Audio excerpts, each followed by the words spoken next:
The key thing that I want to share with the listeners is that this is a true partnership and this is a true collaboration. I think everybody is working really, really hard to make sure that the overall success of the project is there. Partnership. It's the driving force behind the work we do at the Commonwealth of Massachusetts. At the Operational Services Division, we prioritize responsiveness and creative problem solving to serve agencies across the state, ensuring our statewide contracts meet their myriad product and service needs. One of those agencies, which you heard about in Episode 1, is the Division of Capital Asset Management and Maintenance, commonly referred to as DCAMM. Their Office of Facilities Management and Decarbonization has played a vital role in implementing the Salem State University Decarbonization project. But this isn't their first rodeo. DCAMM has been involved in decarbonization projects in buildings across Massachusetts, all working toward the ultimate goal of net zero carbon emissions by 2050. Where do they stand in achieving that goal? And what does it actually take to execute a project of this scale? You're about to find out. This is part 2 of Building Bold, Blueprint for a Better Massachusetts.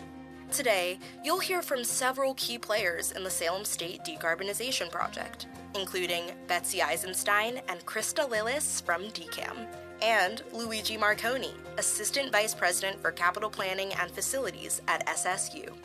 First, let's welcome Betsy and Krista. They're here to discuss DCAMM's decarbonization efforts and walk us through how OSD's statewide contracts have aided them along the way. I am Betsy Isenstein. I am the Deputy Commissioner of the Office of Facilities Management and Decarbonization at DCAMM. And I'm Krista Lillis. I'm the Director of Energy and Sustainability here at DCAMM. Our large and generally really comprehensive projects at state facilities focus on energy and water efficiency, decarbonization, and resilience with the goal of reducing on-site carbon emissions. Projects improve occupant comfort, lower utility consumption, which should save money, and leave facility staff with modern, maintainable systems. In the case of Salem State, the decarbonization project is building a ground source system that will provide thermal energy, heating, and cooling to Project Bold. Project Bold includes the Meyer Hall addition and the Horace Mann renovation. The new system includes about 96 Geo-exchange wells in the parking lot off Lafayette Street and distribution piping around the North Campus. Over time, this system will replace the existing fossil fuel steam plant for the North Campus, but in the short term, Project Bold will be fossil fuel free. Awesome. And then just to clear something up for the listeners, we have heard a bit about these Geo-exchange wells, but they've also been referred to as geothermal wells. Is that an interchangeable term, or is one maybe more scientifically technical than the other? Just curious. A loaded question. Geothermal has become a more accepted term. You will hear that all the time. You'll hear geothermal, you'll hear geo-exchange, you'll hear ground source, but essentially we are using the ground as a place for heat exchange. So, what are the major phases of a decarbonization project? You guys are engaged in several projects across the state, some at different phases. So, what are those major phases, and where does the team currently stand with some of these projects? Decarbonization projects are typically planned and coordinated with a capital investment plan and implemented over more than one fiscal year. The process usually starts with a DCAMM managed decarbonization roadmap, where we use PRF 74, statewide contract advisors, or house doctors, if it's in the best interest of the Commonwealth to proceed with a project and there's available funding. The DCAMM Energy team will issue an RFP under Chapter 25A 11C for design build services to complete the project. We have a number of projects underway that are in design, construction, or other phases, including Salem State, like you mentioned. There's a project at Mass Maritime. We have one currently ongoing at DDS Group Homes and the Chief Medical Examiner, just a few examples. We're also continuing those roadmaps we talked about earlier at higher ed and other state sites. The Operational Services Division knew that meeting state climate objectives would require creative procurements, contracts specifically designed to bridge the gap between state agencies and the specialized environmental services they need. To support that mission, OSD developed statewide contract PRF 74 for energy, climate action, and facility advisory services. For an agency like DCAMM, this contract has become a cornerstone for turning ambitious decarbonization plans into reality. Let's hear more about how they use PRF 74 to drive their efforts forward across the Commonwealth. PRF 74 is really critical to a lot of this work. I mentioned we use either the advisors or house doctors for this early stage work.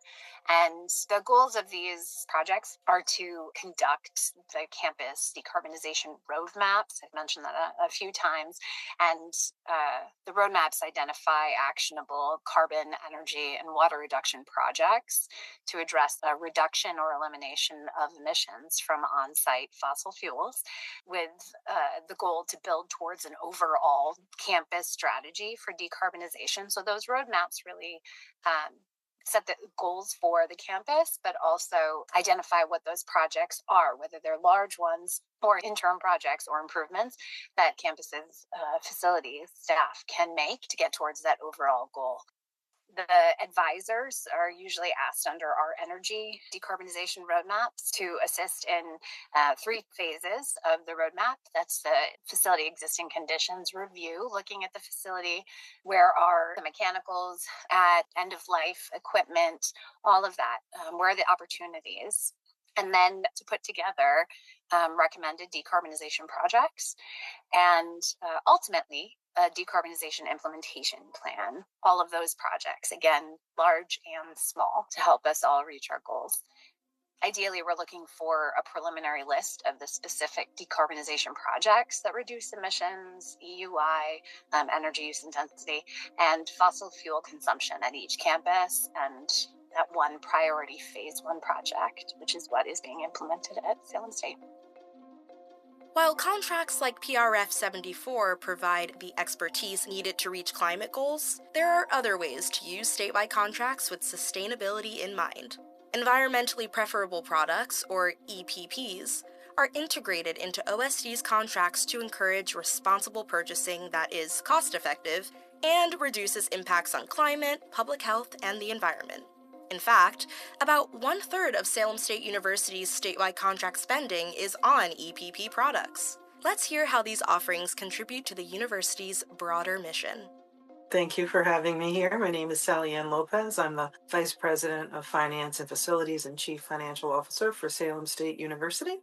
So in my division, we do everything from budget, purchasing, general accounting, auxiliary services such as dining, mailroom, snow removal. It's a large array of items. So OSD does offer environmentally preferred products, also known as EPPs. How has Salem State's purchase of these products really contributed to the university's mission to meet those climate goals and just be more sustainable? Sure, that's a great question. And for Salem State, it's really a natural fit. You know, we have made sustainability one of our main goals. We are working with the Commonwealth to decarb the campus. So choosing those EPPs means we're reducing our energy usage, we're cutting down on our waste, and we're supporting products with lower environmental impact. So that connects directly to the sustainability work that's happening across the campus. We've done a lot with putting in solar panels, putting in EV charging stations, planting trees across the campus. So it's really one of our core values. And again, having those statewide contracts just fits right in very naturally with us. We're operationalizing a lot of that activity as opposed to having to make a second choice to add in sustainability. It just becomes part of our natural operation process and in our purchasing process. It's clear there are a variety of ways to leverage statewide contracts to meet an agency's mission. Let's hear more from Betsy and Krista as they expand on the long-term benefits of these decarbonization projects and share what excites them most about this impactful work. When we look at everything a decarbonization project entails, and of course every project is a little bit different, I'm sure nothing is the exact same, what is the benefit that projects like this can offer the Commonwealth of Massachusetts? Decarbonization projects really tend to be quite substantial and will significantly reduce on-site fossil fuel emissions. These projects will make real progress towards the 2030, 2040, and 2050 decarbonization goals. But at the same time, projects like the one at Salem State are replacing aged fossil fuel fired infrastructure with more efficient technologies. This reduces the campus deferred maintenance backlog and modernizes the infrastructure and building systems. In the case of Salem State, the project is building future air conditioning capacity. Most of the North Campus buildings were designed before central air conditioning was commonplace or really even necessary. A funny thing to say today when it's so cold out, but summers are hotter now and heat waves last longer. We know that buildings will need more cooling in the future. So the Geo-exchange wells that are being installed on campus will be able to provide additional cooling with less stress on the electric grid as buildings are renovated in the future. What is the most exciting aspect of this project and similar decarbonization projects for you and your team right now? We've talked about how important it is to the Commonwealth. How about you guys? What do you think? We're always excited with efficiency and efficiency gains. I think it drives much of the team. And really, anytime we have the ability to increase efficiency or address resilience issues, help remove fossil fuel, and really just help facility managers, that's exciting. Anytime we hear from facility managers that whatever was implemented made their building easier to manage, they're saving energy, that drives us, makes us really happy, and is always exciting. It really makes us so proud that we are able to bring forward such a truly impactful project and hopefully a series of these projects to make real progress for the Commonwealth. It's inspiring to hear that passion for the work, especially how decarbonization is already helping facility managers run their buildings more efficiently and cost-effectively. Next up is Luigi Marcone, Salem State's Assistant Vice President for Capital Planning and Facilities. He'll walk us through the long-term benefits of decarbonization on SSU's campus and how it will transform the way these facilities are managed for years to come. So, in terms of SSU Bold and the decarbonization project, what specific facility management metrics like cost reduction, maintenance hours, of course with the decarbonization, greenhouse gas emissions, what kind of things are you going to be using to track the success of these new systems? When it comes to metrics, we're going to be tracking things like energy usage and energy efficiency. As you know, the university, along with the Commonwealth, have goals to be carbon neutral or carbon zero by 2050. These projects will really support our efforts to be as close as we can to those goals as possible. So we will be tracking carbon neutrality. We will be tracking decarbonization efforts in general. Just a little bit of background about Salem State as well. We do have a pretty significant solar presence in the area as well. So, we've been at this for quite some time, trying to do our due diligence to be good community partners. And every little bit that we do will help support the goals that we have. What are some other really significant strategic benefits that SSU expects to gain from transitioning the campus to this clean energy? So I think there's two major issues, right? So we obviously want to be good community partners and reduce our carbon footprint. That, I think, is fairly obvious. I think the thing that sometimes people lose track of is the incredible cost of carbon-based fuels. And that cost is growing at a rate that's much higher than inflation rates. And I think what the untold story that I think needs to be told a little bit, maybe more vocally at times, is the fact that we are trying to secure the cost point of energy for the long term, right? So we know how much energy is going to cost on a year-to-year basis. We know what gas is going to cost. We know what diesel fuel or heating oil is going to cost. We can even anticipate what electricity is going to cost. But when we make that energy ourselves, when we extract the energy from carbon-free sources, that gives us the opportunity to anticipate our cost of doing business. And that gives us an edge that I think a lot of other campuses don't have, right? So the solar arrays that we have in our buildings, right? We know that the cost of the electricity generated from those solar arrays is fixed for the next 20 to 25 years. And we're hoping that we'll get the same predictability out of the geothermal systems, right? We know that we're going to be drilling 96 wells, that they're 850 feet deep. We know exactly how many BTUs we're going to be able to draw out of the ground. And that predictability has a lot of value when it comes to financial responsibility and financial management of the university. We've been talking a lot about the positives and the excitement and the benefits of Bold, but of course with every project there are some hurdles, something to overcome, something for teams to pivot and just workshop and figure things out as things go. So what's been an unexpected challenge you've encountered so far in this process, and how have you and your team been able to pivot and sort of overcome it? That's a really interesting question, right? So again, these projects have been in the planning stages for quite some time, right? We're not going into this blind thinking that, yeah, we'll drill a couple of holes and see what comes out, right? And I think some of the challenges have been that the technology and the perception of the technology is still somewhat new. And that's been a challenge that I think we've done a great job of trying to overcome by continuing to communicate, by continuing to try to explain to our neighbors and our faculty and our staff exactly what the outcome will be and the positives that will come out of it, and to use precedent studies to show exactly how successful they've been in the past. I think one of the things that folks don't realize is that geothermal is not new to our campus. We have 48 geothermal wells already on our campus that serve the Berry Library. They were installed nearly 10 years ago. And we've been providing as cost-effective as possible heating and cooling at the Berry Library. And we're hoping to make that building as carbon-free as we can as we continue to grow the infrastructure on campus.